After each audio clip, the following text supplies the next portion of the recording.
They knew years ago that 5G was going to come out and that they couldn't have us protecting ourselves with lead paint. We could just go to the store and get paint, paint our walls would be set. Paint our walls with lead and be all we'd protected. be all good to go.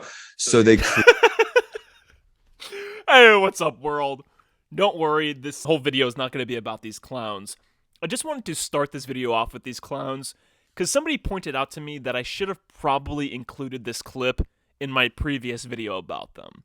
And they're absolutely right, because what they say is actually far worse than what I remembered them saying. It's far worse than simply them saying lead paint is great.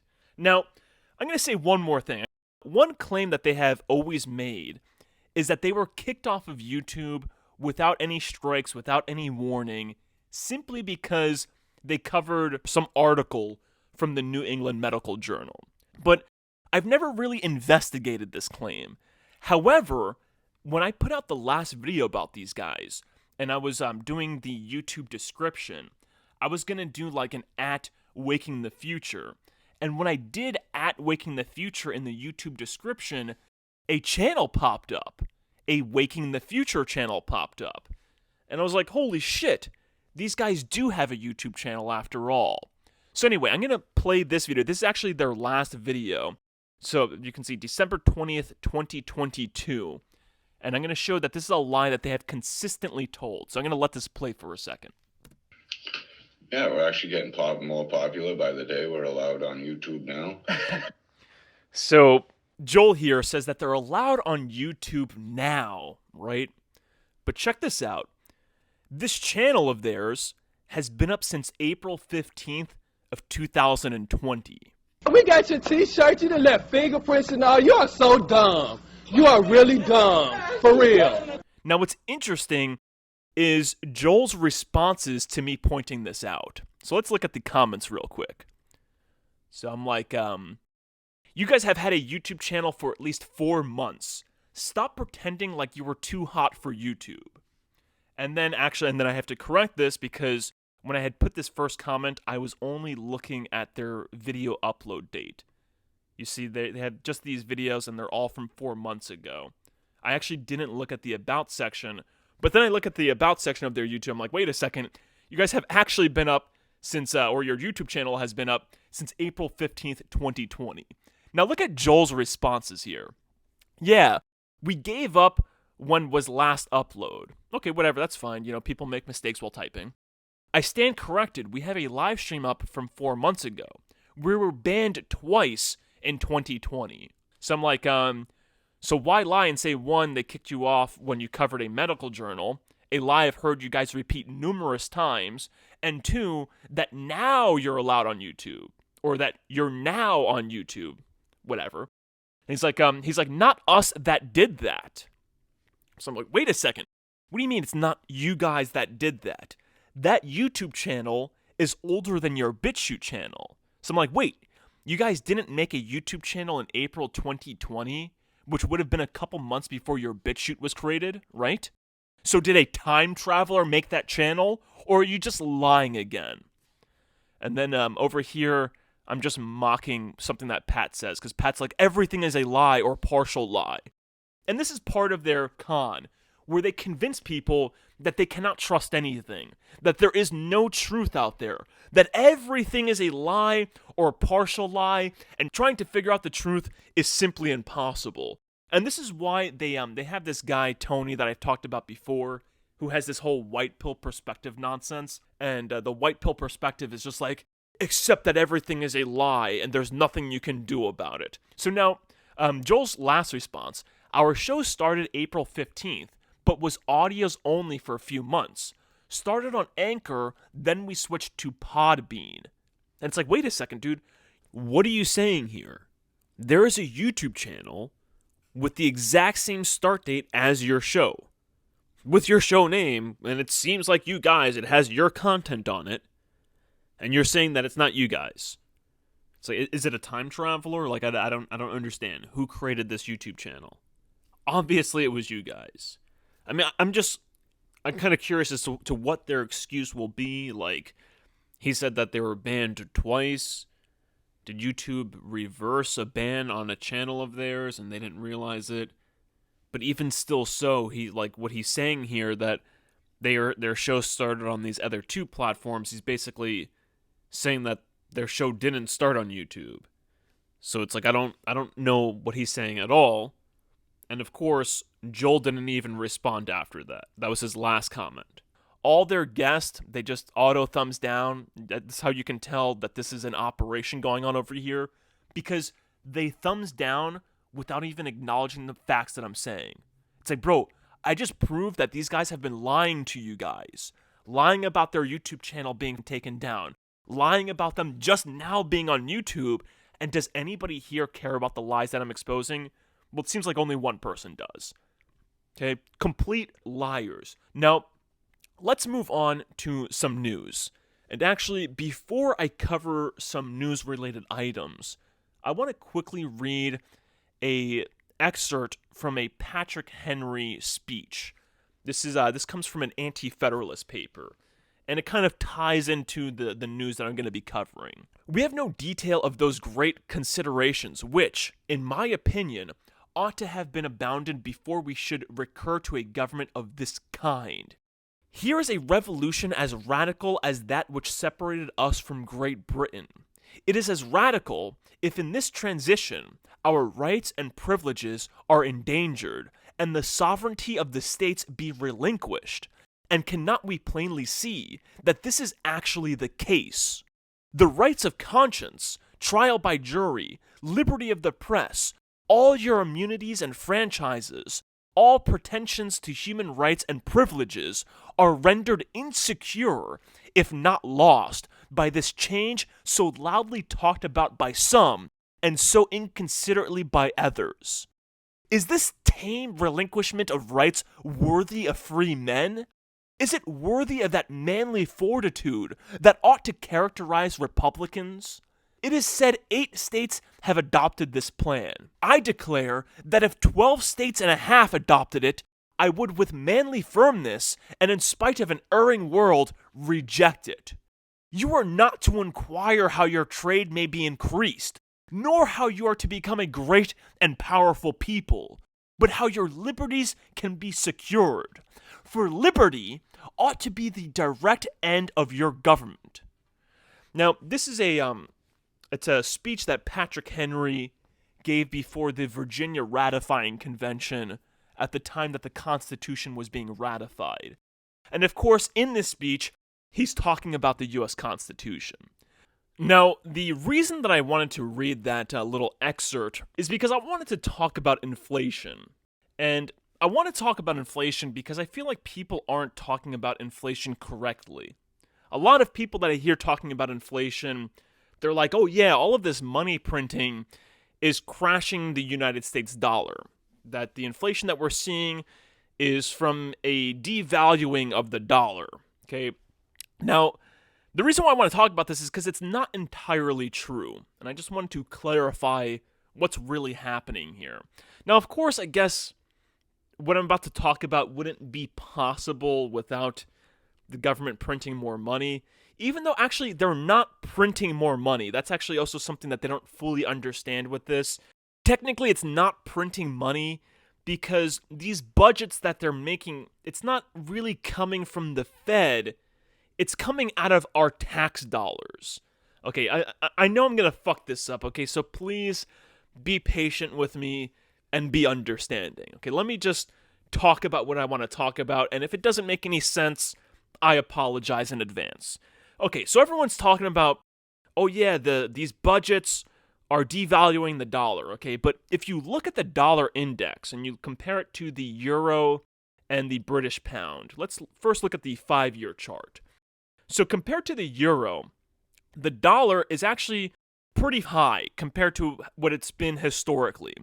So just in October, it was at $1.03 for every euro. So it had actually more value than the euro, but it's gone down since then. And I think that it's gone down since then because people are optimistic about the war in Ukraine. They're optimistic that it's going to die down and Ukraine's going to win. Okay, but that's not important, okay? The important thing is that the dollar technically isn't devaluing. Okay, let's look at the max on this chart. So right now, the dollar is as strong as it's been, at least compared to the euro, since around the early 2000s, since around 2002. And when you compare it to the British pound, it's actually the strongest it's been since like the fucking 80s. Since like 1985. Okay, of course it's been this high before, but the point is that the dollar isn't really being devalued, and that people who talk about the dollar being devalued simply don't understand basic economics.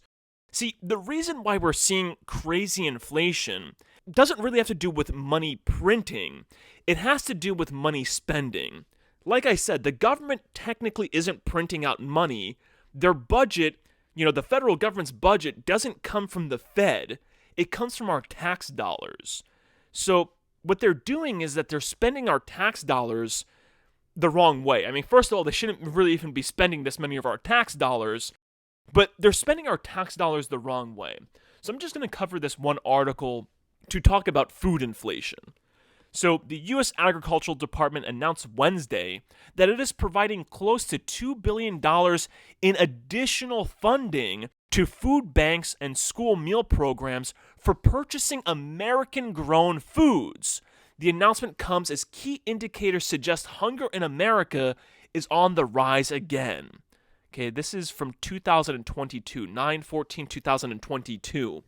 Now, I know I shop fucking every week, that since this point in time, food prices have also gone up. Now I'm going to look at this Washington Post article, because it kind of, the title of it kind of like conceals the fact that it's an additional $2 billion in funding. But anyway, let's look at this. Okay, so USDA to give $2 billion to food banks, schools to stem rise in hunger. The agency will once again tap obscure legislation from the Great Depression to provide funds for more commodity foods and to connect food charities and schools with local farmers, Agricultural Secretary Tom Vilsack says. Okay, so what's really causing the inflation in food is simple supply and demand. The United States Department of Agriculture, the USDA, the federal government, is telling farmers, hey, you know what, we're going to buy your food. We're going to buy your food directly, and we're going to give it directly to these food charities in these schools. So that means that the common person has to now compete with the fucking federal government. Okay, that means that these farmers, these local farmers, the federal government's going to them like, yeah, we're just going to buy it directly from you, and I'm sure that they're buying it from them at an inflated price. Okay, because guess what? When the stores buy this food, they have to buy it at a lower price and then sell it to the customers at a higher price. So now the fucking United States government is buying it directly from the farmers at that inflated market price, at the price that you probably find it in the supermarket. So now the farmers are like, no, we're not going to sell the food at the reduced price that we used to sell it to the fucking supermarkets and these other suppliers. We're going to fucking sell it at the price that the fucking government is buying it from us at. So this is really what's causing the food inflation, is the government abuse of power, the government getting involved in the markets. And to me, this is a major government crime. They know this is basic economics, basic supply and demand. There is absolutely no way that they were ignorant to this outcome. Okay, they knew exactly what they were fucking doing. And it's all to squeeze us. And their excuse is, oh yeah, we're doing this to fight hunger. So now I'm going to move away from that. Okay, government crime, by the way, market manipulation. People remember these crimes. Okay, they're very important to take note of these crimes, because we're going to have to introduce them. We're going to have to show them, hey, look, these are your crimes. These are our reasons for declaring our independence from you. Okay. Now moving on to the next thing. This is going to be more like comedy. This is actually going to be showing the stupidity of the world. And actually, you know what? Since I'm going to be showing the stupidity of the world, let's introduce this section of the video with this amazing Joe Biden clip. You only arrest for the purpose of dealing with a felony that's committed, and I don't count drunk driving as a felony. Awkward silence. But anyway, let's look at the stupid news here, okay? So last time I made a video, we looked at the lockdowns being linked to the Strep A outbreak in the United States. So there was actually an article, the CDC admits lockdowns, mask mandates, and school closures may be fueling Strep A outbreak in the United States, right? This was pretty big news, at least in the local news level, right? I don't really see too many major news networks covering this. They're too busy covering, the winter storm and all kinds of other nonsense. Now, what's really funny about this news article is, published December 19th, 2022. The very next day, Mayor Eric Adams urges New Yorkers to mask up amid surge in COVID, flu, and RSV. It's like, wait a second, are you guys not listening to the science anymore? So I just found this to be pretty freaking hilarious. I wanted to share it with you all. Now, the next news article that I want to talk about is this Daily Mail article. Okay, spooks infiltrate Silicon Valley. Facebook is riddled with ex-CIA agents, including President's briefer, who now runs harmful content team. That's actually really fucking funny, right? The harmful content team. I have to remind everyone, my channel name, Harmful Content, my channel wasn't always called Harmful Content. Actually, my channel's original name was Mr. Uncensored. And then I changed it to something else just to kind of get more attention. And then I changed it to Harmful Content after YouTube deemed my content to be harmful. And that's exactly why if you look at my YouTube page, you'll see this banner at the top. Harmful Content. Content that focuses on controversial issues and that is harmful to viewers. This was actually from YouTube. This is like YouTube's own thing that they sent to me when they were telling me that they can't monetize me. They're like, no, we're not going to monetize you because your content is harmful. It's not that your content is misinformation. No, it's not that. It's just harmful content. So when they did that, I'm like, all right, man, I'm gonna take that name. I'm gonna be Harmful Content. So it's really funny that they have a harmful content team. And it's actually funny too because it seems like this team is actually almost solely directed at me because every other truther on these alternative platforms do seem to be ex-CIA shills, okay? So many ex-FBI work at Twitter, they have Slack channel and Google is rife with ex-CIA. Okay, so this article is about all of these ex-CIA, ex-FBI agents and, working at these different agencies. Now, of course, these agents are never ex, when you're CIA for life, same with FBI. Now, what's interesting is the long fucking list. This article gives us a really long list of characters. I mean, look at these clowns. Complete freaking clowns. It's clown after clown after clown after clown from every background, from every freaking gender identity, all of these clowns. And there's a whole bunch. I mean, this is a really long article, as you can see. I'm still going, and I'm only halfway through. Clown after clown after clown. Makes me curious. I mean, Pat over on Waking the Future, his brother claims to know somebody who is like pushing cryptos in the government. He's like some crypto lobbyist. This is in a video where his brother was pushing crypto scams on people. So yeah, that's a lot of fucking counterintelligence clowns. Now, I wanted to talk about this because everyone's talking about this, right? Everyone's talking about this at Twitter, but this isn't anything new. So I'm going to read an excerpt from this political science professor, Lance DeHaven Smith. This is an excerpt from his peer-reviewed book, which was published by the University of Texas Press. Okay, this is an excerpt from it. The term conspiracy theory was invented and put into public discourse by the CIA in 1964 in order to discredit the many skeptics who challenged the Warren Commission's conclusion that President John F. Kennedy was assassinated by a lone gunman named Lee Harvey Oswald, who himself was assassinated while in police custody before he could be questioned. The CIA used its friends in the media to launch a campaign to make suspicion of the Warren Commission report a target of ridicule and hostility. This campaign was, quote, one of the most successful propaganda initiatives of all time.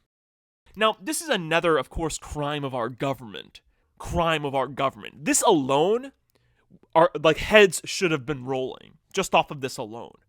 So, the reason that I'm mentioning this is to show that the CIA has been connected, and all these intelligence agencies have been connected with the media long before our current time. Okay, long before Twitter and Facebook and these other companies were around, Twitter, Facebook, and Google.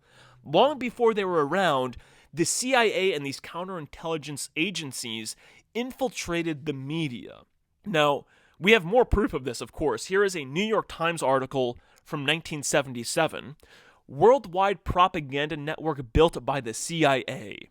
Now, this article is about how the CIA uses, propaganda networks, media outlets from all around the world that they themselves created. Either they created or they influenced or they had a hand in. They themselves use it for propaganda. A very interesting read. It's kind of interesting because they try to downplay the CIA involvement in domestic media. They're like, oh yeah, they've only done this with domestic media outlets 1 or 2 times. Okay, but once again, I'm just providing the historical trail to show how long they've been manipulating the masses, how long they've been spreading misinformation, how long they've been spreading propaganda to direct us to where they want us to be directed. And I want to say this because if the CIA and these counterintelligence agencies, actually, you know what, let me go through a couple more articles, okay? So, correspondence and collusion between the New York Times and the CIA. This article is from 10 years ago, okay? Fucking August of 2012, okay? So, it's been going on throughout the history, okay? So, think about this. These people have infiltrated the mainstream media a long time ago.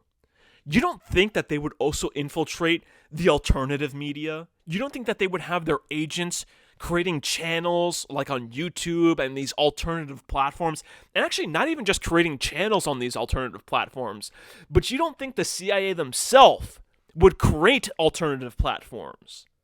I mean, I'm really suspicious about BitChute now, because this guy's all like, oh yeah, I know these people. I know Max Egan. And Max Egan, one of his last videos, he has a video, it's like Be Ungovernable. And he creates this ridiculous conspiracy about some event that happened in Australia.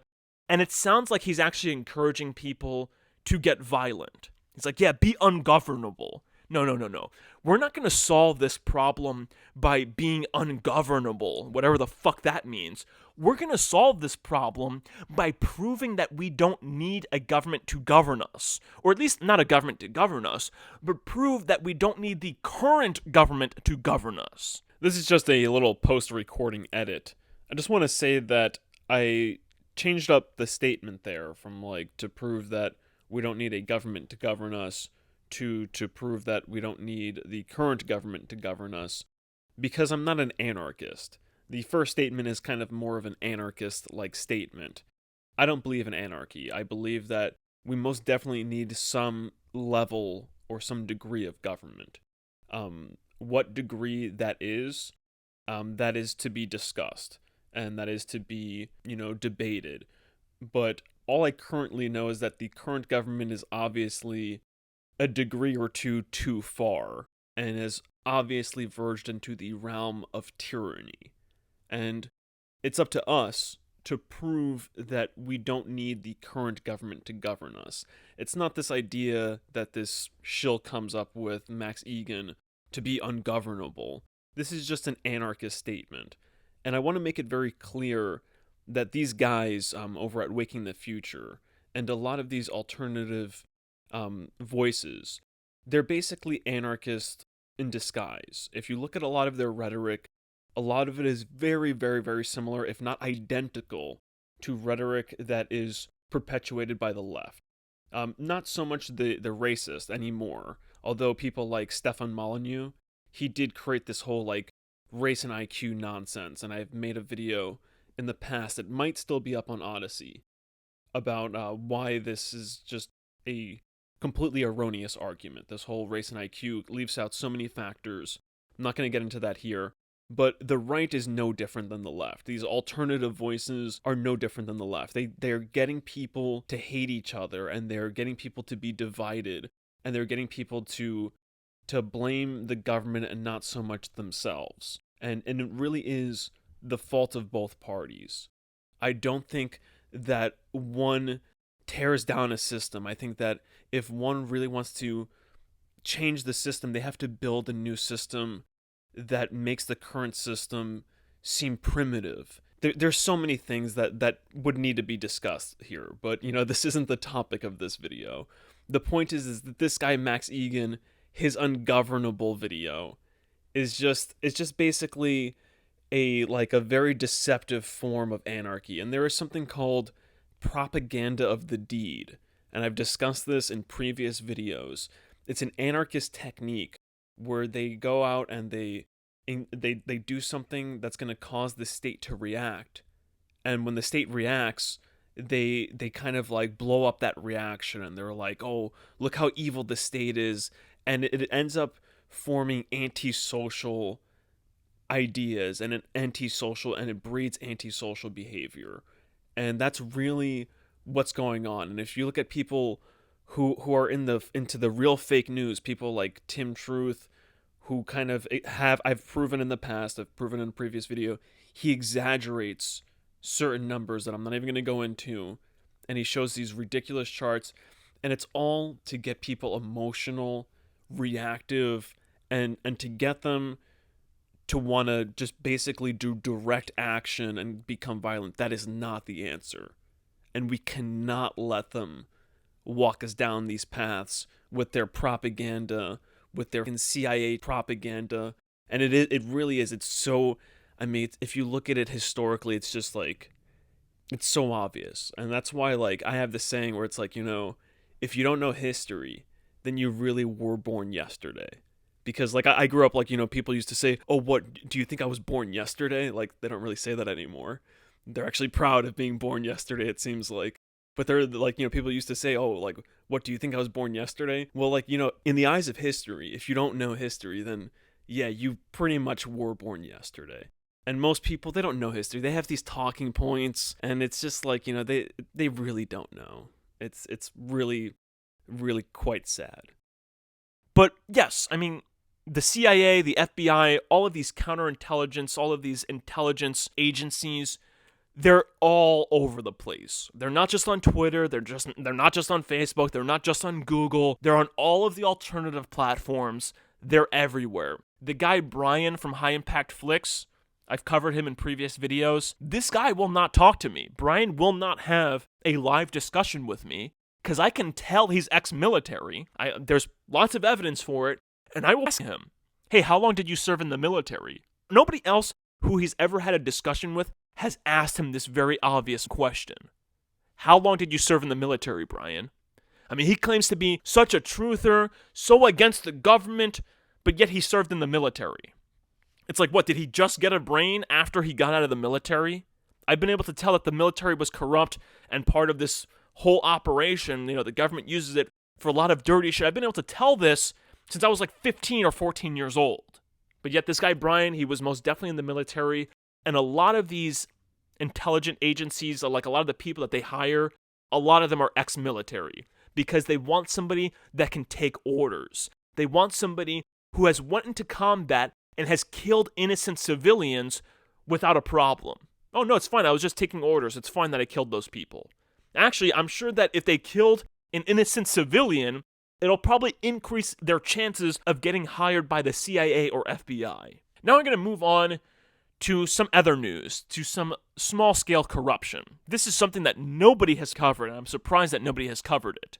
Revealed, LAPD officer who was killed by colleague he reported over gang rape had history of whistleblowing, and friends of a sergeant he got fired for bringing chocolate penis into work were there when he died. Okay, so there was a LAPD officer who was killed over the summer, and this report didn't come out into the fall. You see, he was killed in May of 2022. Then this report didn't come out until fall, which is very interesting. Now, there's this other article that gives us even more details, because here, it seems like the person who killed him is actually one of the people that he reported for this over this gang rape incident. So we have this other article also from the Daily Mail. LAPD officer who died in training was targeted because he was about to blow the whistle on 4 other cops he was investigating for gang rape, lawyer claims. At least one of them was present when he was injured. What the fuck is going on?